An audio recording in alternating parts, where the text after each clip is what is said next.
Someone's gotta say it. Who would want to submerge themselves in essentially red dye, not one, but two gigantic, highly scented bath bombs mixed with cherry blossom bubble bath and cherry soap? Especially during that time of the month. Are you crazy? I'm getting a headache and an itchy infection from here. They discourage being thankful for what you already have. They are teaching us that the only way to be happy and to care for yourself is to buy more, and it's never gonna be enough.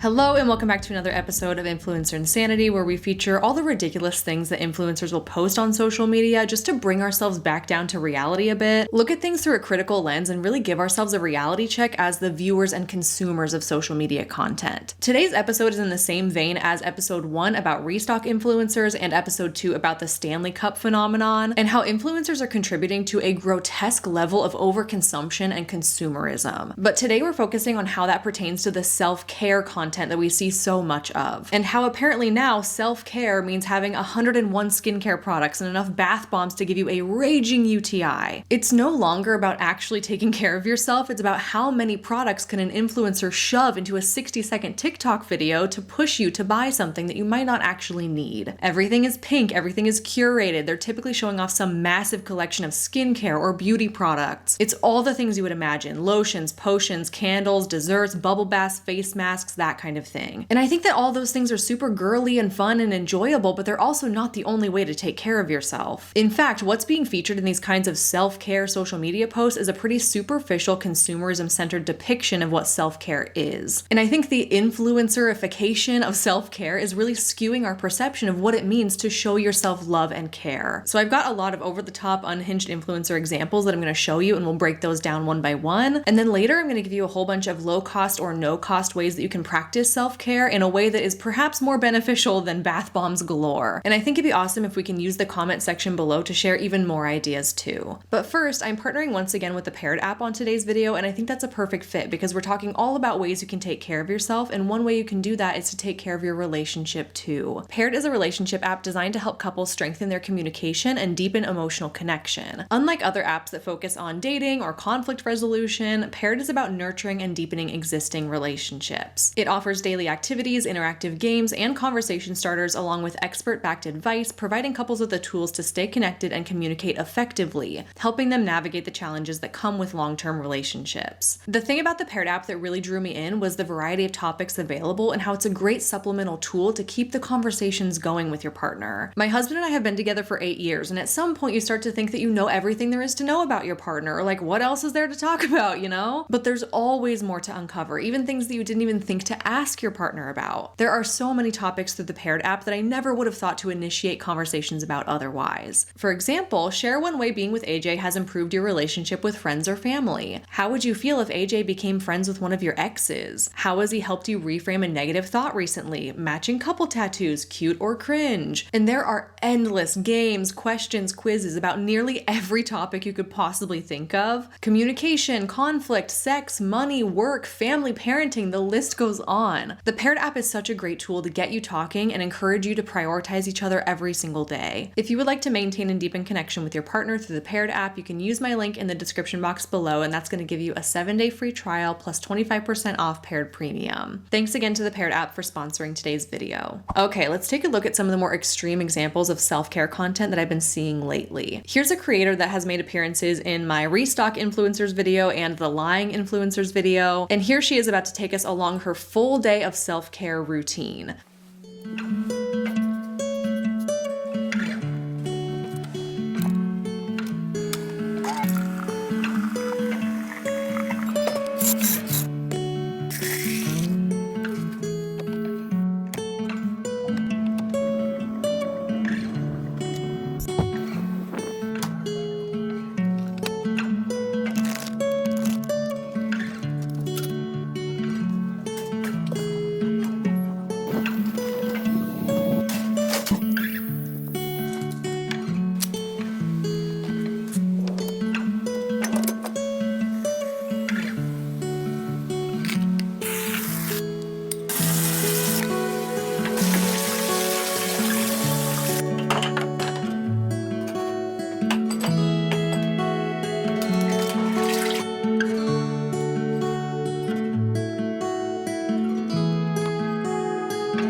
That does look really relaxing. I can't even hate on it. I can't lie. It looks nice. I mean, who doesn't love a whole day of pampering and fun drinks and shopping and a bath? It's all pretty innocuous, and to be fair, I like watching this kind of content. However, please remember, this is a commercial. This is a matter of flashing one product after another in rapid succession to communicate the message, even subliminally, that these are the items you need to have to live a better life or to take care of yourself. But ask yourself, do you really think these people live that life? Or is it all for show? Is it all for the camera? Is it all for the sake of showcasing these products to make the viewer intrigued so that they go to these people's Amazon storefront to buy it so they can make a commission? Forget TV commercials and billboards. These are the commercials of today's age. And they're deceptive because a lot of the time you might not recognize that you're being sold to, because the sales pitch isn't coming from some highly produced commercial in some studio set. It looks like it's coming in the form of snapshots of somebody's real life. But what if we start to think about influencers' houses as the modern day studio sets? Do you really think that their houses look this immaculate all the time? Do you really think that this woman was just going through capturing little snapshots of a normal day so effortlessly? No, be real with yourself. There are likely tripods and lighting kits and multiple takes and thoughtful planning and execution and editing. It really is no different than a TV commercial if you actually think about it, but it's harder for us to recognize it for what it actually is because it's coming to us through social media. And we have this idea that social media is just for sharing whatever's going on in your life, right? So when we see videos like this of a perfectly curated, seemingly luxurious life, our first reaction is to go, oh my God, look at that. Everything is so perfect for them. Why aren't things that perfect for me? When really we should be going, oh, that was a really aesthetically pleasing commercial to watch. When's the last time you watched like a Neutrogena or a L'Oreal commercial on TV and like felt bad about yourself because you were comparing yourself to it so much and oh my gosh, look at their lashes with that mascara. It's so beautiful on the TV. Why can't my lashes look like that? When you know that it's like CGI'd on or whatever, like super highly edited in a studio production. Of course, there might still be some comparison going on there, but it's easier to separate yourself from it when you're seeing a commercial ad. It's not as easy to make that distinction when you're just scrolling on social media and this stuff is being fed to you as if it is reality. And the more that we can train our brains to read between the lines and not take everything on social media at face value, then the healthier relationship we can have with it. And I maintain that it is awesome if you enjoy videos like this. Personally, I follow this creator. I like her videos. I like her stuff. It's my guilty pleasure to see what she's up to and what she's doing and what cutesy little gadgets she's got her hands on now. But it's okay to watch it and appreciate it for exactly what it is and just let it end there. We don't have to let ourselves fall into this negative comparison game or let these kinds of videos drive our compulsive consumerism. I promise you're still able to practice self-care even if you don't have a collection of Louis Vuittons in your closet to choose from, to then go out shopping on a shopping spree where you spend over $300 on home decor, to then come home and sip on fancy sparkling spring water out of a decorative champagne flute in the bath with your $450 red light therapy mask on, okay? You don't need all of this to practice self-care. This next video is titled Things That Make Self-Care More Fun.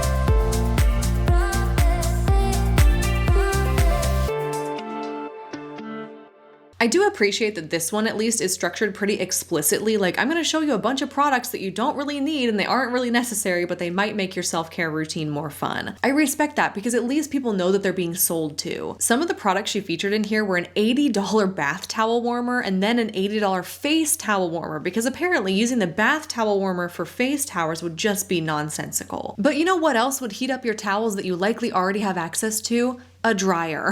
If you really want a hot towel after your bath or shower, you can hook yourself up with that pretty cheaply and easily. She also features a $50 facial light therapy tool, and my personal favorite, although it's not expensive, is this little gadget that suds up your face wash for you. So rather than just emulsifying the cleanser in your hands, you're now purchasing a gadget that you're dirtying up every time you want to wash your face. So many of these things are just straight up unnecessary and wasteful, like these single-use towelettes that she's showing. But here's where I give my disclaimer that I don't want to talk down on anyone's good time, okay? I fully support you spending your hard-earned money on things that you genuinely love and enjoy. And if having warm towels is something that makes you feel loved and cared for and it's something that you enjoy doing, then do it. Go for it. I support you in that. That's kind of how I feel about my Nespresso machine. A little bit of a side tangent. The machine itself was a few $100. It was a gift from my husband for my birthday, but the pods that go in it are this recurring cost, right? It's not that cheap, and having our old drip coffee machine was way more cost effective. But you know what? I use that dang Nespresso machine every single day. I look forward to it. I go to sleep thinking about it. I wake up thinking about it. It adds so much joy and dopamine to my life. I will never give it up. You can't tell me nothing about my coffee machine, okay? I don't care that it's expensive. I don't care that it's impractical. You cannot put a price on the happiness it brings me. So point being to that whole tangent is that products in the realm of self-care, we naturally have this tendency to feel like, oh, we can splurge on that because it's gonna make me happy. And I think there's totally a time and place for that. I would be lying to you if I told you that I didn't look into getting a towel warmer at one point. I got as far as to like actually go in my bathroom and I'm looking around at the configuration. I'm like, where are the outlets? Where would I put it? And I ultimately decided that the only place it would fit in my bathroom was really inconvenient. I would have to like drip across the whole bathroom floor to go get the warm towel, you know? I just knew that I would buy it. It would be a waste of money. I would never actually use it, but it looked really nice in these self-care videos. So in saying that, I would urge you to try to avoid impulse purchases in the name of self-care or indulging in something nice for yourself just because you saw an influencer featuring it or just because you saw an ad on social media. An influencer's job is to showcase products and to demonstrate how they would add value to your life, so hopefully you feel convinced by that and you purchase from them. But sometimes what's being promoted to you might not be practical or realistic or actually necessary, and it's so easy to go, oh my gosh, I need that towel warmer. Look at how fancy that is. That would improve my life so much. And in those instances, my best piece of advice would be to just bookmark the link somewhere. Tell yourself if you really want it in a few days or next week, then you'll buy it. If it's in the budget, of course, but the odds are you're gonna forget all about it. The temptation is gone, it's not a thing anymore, and guess what? You saved all that money, congrats. But if the temptation is not gone, if you're still finding yourself thinking about that thing day after day, week after week, then maybe it is worth splurging on for you. But at least if you put a pause on it, if you wait, if you think about it, if you budget for it, then at least when you do purchase it, you know it's something you actually want and would need and would use. Point being, there are so many ways to take care of yourself that don't require spending money, and they don't require these big expensive gadgets. If they make you happy and you feel like they add value to your life and you can afford them, then great. But generally speaking, we shouldn't tie up our happiness or our worthiness in material possessions. In fact, a form of self-care could actually be setting boundaries, preventing this impulse buying. Pausing to reconsider purchases is a great way to take care of yourself and your finances.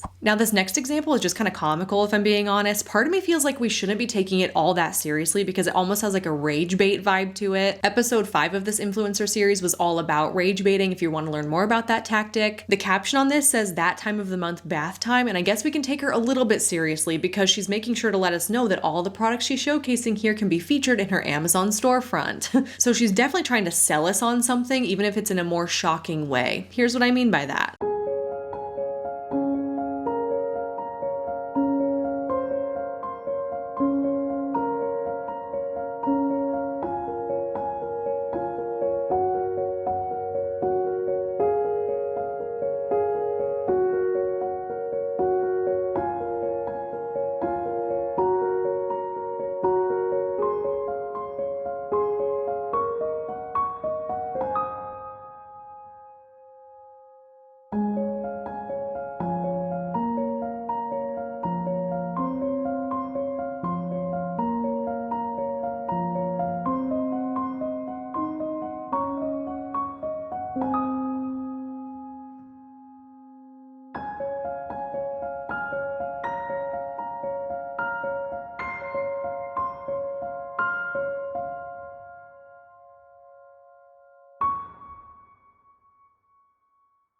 Someone's gotta say it. Who would want to submerge themselves in essentially red dye, not one, but two gigantic, highly scented bath bombs mixed with cherry blossom bubble bath and cherry soap? Especially during that time of the month. Are you crazy? I'm getting a headache and an itchy infection from here. The pad and tampon shaped bath bombs are clearly rage bait. Making it look like you're bathing in blood is a little over the top if you ask me, but these are strategic things that creators do to encourage people to become angry so that they leave angry comments. It's a tactic to increase the engagement on the video, to push it out to more viewers so that more people see the products, more people buy the products, the creator earns more money in commissions. And I went to her Amazon storefront and I found as many of the items from this TikTok video as I could, and I totaled them all up. Do you want to take a quick stab at how much all of this costs? I'll give you a second. Are you ready? $1,000, you guys, $1,000 for everything shown in this video. And that's not including the cost of all of her snacks, like the ice cream and the crumble cookies. That box of crumble is like $25 in itself. The $500 portable projector accounted for most of that cost. $1,000 for a cold bath by the time you finally get in it. Congratulations. This is the kind of overconsumption that drives me nuts. Look, I'm all for a nice bath. I am known to have dessert pretty much every night of my life, but this is getting to a gluttonous level. It's the multiple bath bombs, the multiple soaps, the Stanley Cup ice molds, as if regular ice cubes don't work just as well. The platter of like 6 different desserts. At what point are we just doing too much, you know? And probably the funniest thing about all of this to me is that when everything is said and done, I'm just trying to picture her sitting in her cramped, lukewarm bath, eating her pint of ice cream, like craning her neck to try and watch the Netflix show on the wall next to her. Like, girl, just have a nice bath, come sit on the couch, eat a pint of ice cream, and watch a movie like the rest of us. That qualifies as self-care just as much as this whole charade, and it's a lot less expensive and a lot less effort. Truth be told, I would be willing to bet money that she didn't step foot in this bath at all, because like I said earlier, it's a commercial, it's a fantasy. This is not practical. I'm almost positive that it took her at least an hour to set this whole thing up, get the camera, get the angles, just to pull the plug on the drain and let everything flow out and clean it all up. This is not someone's actual period self-care routine. This is just content. This is her job that she makes an income off of, and that's fine. No shame in doing that. That's just the nature of the job of an influencer. That's how they make a living. Cool, let them go about their lives doing that. But as the viewer of it, please just know what you're watching. This next one made me laugh so hard when I first saw it because it is a hand care routine. This is genuinely, swear on my life, never something I have ever thought of doing in a million years. Sure, my hands get dry sometimes. I'll put a little lotion on. Sometimes it's nice to get your nails done or something, but this was so comically over the top, I could not cope.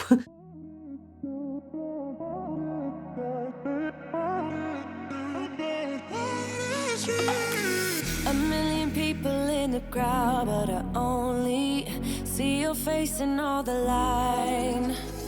I don't really care about love. I don't really care about happy ever afters. Something about you gives me hope. Something about you, yeah. When the sun goes down and the night sky's falling, do you believe in one-time lovers? 'Cause deep inside of my wildest dreams, you'll be by my side. When the sun goes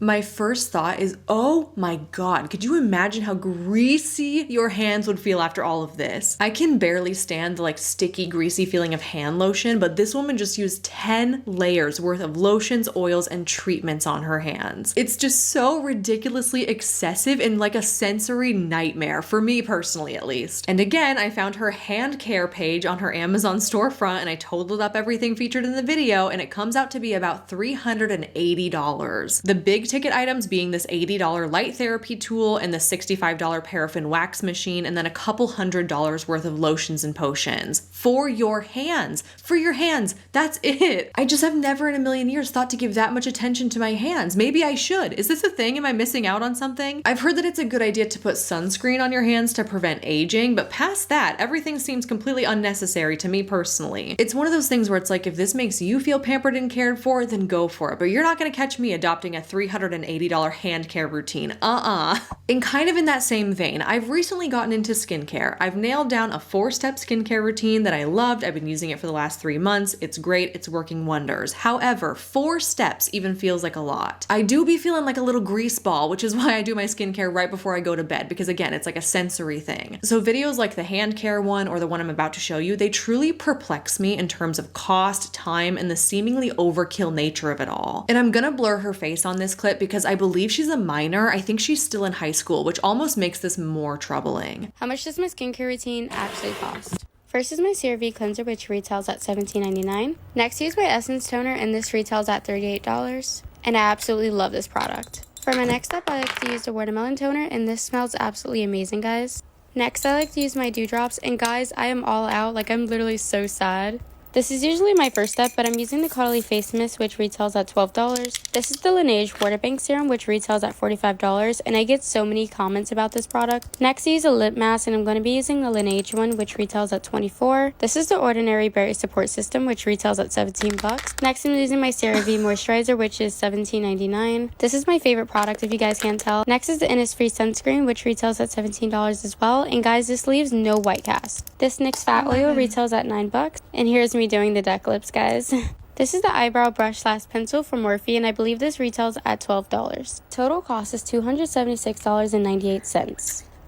I think I counted 10 skincare products plus 2 cosmetics after that, totaling almost $300. This is a genuine question because I'm pretty much useless when it comes to skincare. I don't know what I'm talking about in that realm. So at what point are there too many layers of things on your skin that it just doesn't even matter anymore? I would imagine that after like the 5th or 6th layer of goop and oil and moisturizers, that anything you put on top of that is like impenetrable. It's just going to waste, right? It just seems so excessive and like a waste of time and money and energy for pretty much no payoff. And here's the thing that's always confused me about skincare. If you're having 10 layers of stuff on your face, how do you know if none of it is working, or if all of it is working, or if you're getting good results, how do you know which one is to blame? If you're getting bad results, how do you know which one to blame? That kind of thing. Like it confuses me so much when people are like, I love this product. This is the best. This works wonders. It's so great. People ask me about it all the time. And I'm like, okay, but that's one of the 10 products you put on. How do you know? How do you know? I don't know.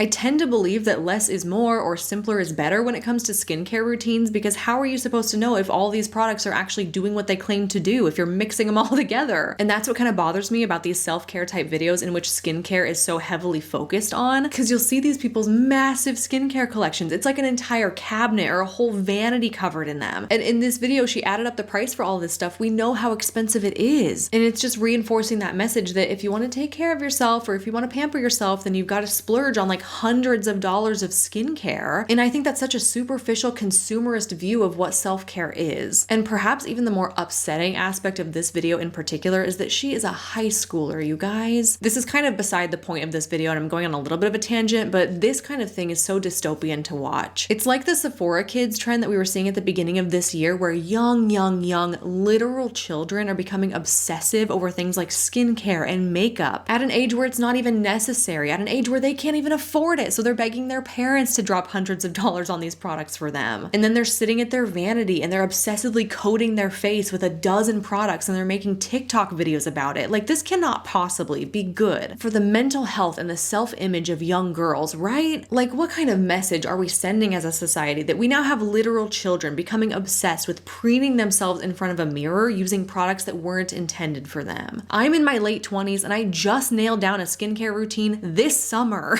I was using freaking Clean and Clear Morning Burst and St. Ives Apricot Scrub when I was her age. And you know, mistakes were made. You live and you learn. We're moving on. But point being, I don't remember an emphasis on skincare being placed on girls my age when I was a preteen or in high school. And this is clearly a trend that is reserved for children of parents who can afford to buy them this expensive skincare. And I'm sure this is contributing to the popularity or the coolness disparity that we see among school-age children as the result of these really expensive trends. If you're a young girl and you're watching this, I want you to know that you are perfect and beautiful just the way you are, and you are worthy of everything wonderful in life, even if you don't have 10 layers of skincare on your face right now. It's easy to see what some girls on TikTok are doing and be envious of what they have or what their parents allow them to have, but I'm here to tell you that life is about so much more than your material possessions, and self-fulfillment and self-love has to come from the inside. You're not going to find it in a bottle of moisturizer. In fact, that's a great segue into talking about some no-cost or low-cost ways to practice self-care, because I would love if we could pull away from this idea that self-care equals bubble baths and face masks and a cabinet full of skincare products. The definition of self-care is the practice of taking action to preserve or improve one's own health, the practice of taking an active role in protecting one's own well-being and happiness, in particular during periods of stress. And I love this definition, specifically the part about how self-care is protecting your own well-being. You may have heard of this in terms of protecting your peace. Bubble baths and face masks are fun and they're a temporary way to make yourself feel pampered, but what other things can you be incorporating into your life to take care of yourself and to encourage peace, happiness, and health? Some of the very first things that come to mind for me are about our digital and social media use. A form of self-care could be to practice deleting a social media app from your phone for 1 day a week or 1 hour a week even. Or maybe you consider turning off notifications, protecting your peace, removing those annoying notifications that are constantly vying for your attention and pulling you out of the present moment. Go on a social media unfollowing spree. Unfollow any accounts that you find yourself obsessing over or they make you feel bad in some way. Maybe you take a break from looking at the news for a couple of days, not because you don't want to be informed, but because the news is freaking depressing. Or you could try and go screen free for an hour before bedtime just to give your brain a chance to wind down. Some non-digital ideas for self-care could be to go outside, as cliche as that sounds. Go sit in the sun, lay in the grass, go for a walk, just sit, just be, just exist. You could call a friend, maybe you journal or you read or you do an adult coloring book or a craft of some kind. I was super into those diamond painting things for a while. They were so soothing. I would just sit there and I would place the little gems right on their little color-coded spots. And it was an opportunity to just be and to just shut my brain off and do something completely pointless but soothing. And that is a form of self-care. I know some people really like to create vision boards or have a gratitude journal where they list everything they're grateful for. And as silly as that sounds, that's one of my favorite stress relieving exercises because I will literally put on the list, I am grateful for the roof over my head, my husband, my daughter, my cats, the bed that I fall into every night, air conditioning in the summer, heating in the winter, the hot meal I had for dinner. Like, there is so much to be grateful for, and by intentionally focusing on those things and listing them out on paper, it's really soothing and satisfying. That's a form of self-care, to ground yourself in reality and to acknowledge all the things you do have and not always be yearning for more. And that kind of leads me down the path of how romanticizing the mundane tasks in your life can also be a form of self-care. I got really good at this after becoming a mom because my list of priorities is completely flipped on its head now. So taking the time to shower every day and wash my hair a couple times a week, that counts as self-care. Cooking a nice dinner, watching an episode of my favorite show, working out consistently, eating dessert, washing my sheets and shaving my legs on the same day. If you know, you know. That is self-care. Peak self-care right there. You know, maybe it's that you spend some time meal planning so you don't have to stress about it the rest of the week. That's taking care of yourself. I've been practicing painting my own nails recently because who has the time or money for a salon these days? And when I list all these things out, I wonder, like, does that sound pathetic? Like, really? You showered and you ate dinner and you washed your sheets today and that's your self-care? Yeah, it is. It really is. And once you start reframing your mind to see these mundane tasks as ways that you are choosing to care for yourself, you start to take pride in those little luxuries. You start to see them differently. The alternative is that you don't eat a good dinner, you don't take a shower today, you don't clean up after yourself. So by choosing to do all of those things, you are practicing self-care. You deserve to pat yourself on the back. You're taking care of yourself. And also reframing it, like, how lucky and fortunate am I that I had a hot meal, a hot shower, and a bed to fall into tonight? I think that self-care and gratitude go hand in hand, which is why I find these self-care videos by influencers on social media so problematic, because they are driving a wedge between self-care and gratitude. They discourage being thankful for what you already have. They are teaching us that the only way to be happy and to care for yourself is to buy more, and it's never gonna be enough. These videos teach us subliminally that the only way to care for ourselves is through material possessions, and that's just not healthy, and it's not true. Maybe splurging and buying something nice for yourself can be a self-care treat, but only if it's done on rare occasions. Purchasing new products loses its allure if you've made it an expectation that you're gonna buy yourself something new every time you wanna feel good. And I hope in this video I've given you some things to think about when it comes to self-care, and I hope we can use the comments section below to share some other ideas of what self-care means to you. Because while these over-the-top videos on social media are entertaining and they're fun to watch and they're satisfying, they're not a depiction of reality, and they're not something you should be comparing yourself to. So tell me down below, what's one thing you're gonna do for yourself that constitutes as self-care today? For me, I give myself a self-care night every single night. Every night after I put my toddler down for bed, I do like a 30 to 40 minute workout just for like the mental purposes. Honestly, it's such a nice way to like clear my brain after the long day. And it doesn't have to be hard. It doesn't have to be strenuous, just doing something physical. Then I'll go and take a shower. I'll shave my legs if I'm really feeling like it. And then I go and I park my butt on the couch and I watch trashy reality TV and I eat snacks until bed. And that is totally self-care for me. And I love it. And I look forward to it every single day. And it doesn't have to be complicated. It doesn't have to be expensive. So that's everything I have for you for today's video. Let me know how you're taking care of yourself in the comments down below. And thanks again to Paired for sponsoring today's video. You can use the link in the description box below for a 7-day free trial plus 25% off Paired Premium. Thank you so much for watching. I really appreciate you. Take care of yourself, and I'll see you in my next one real soon.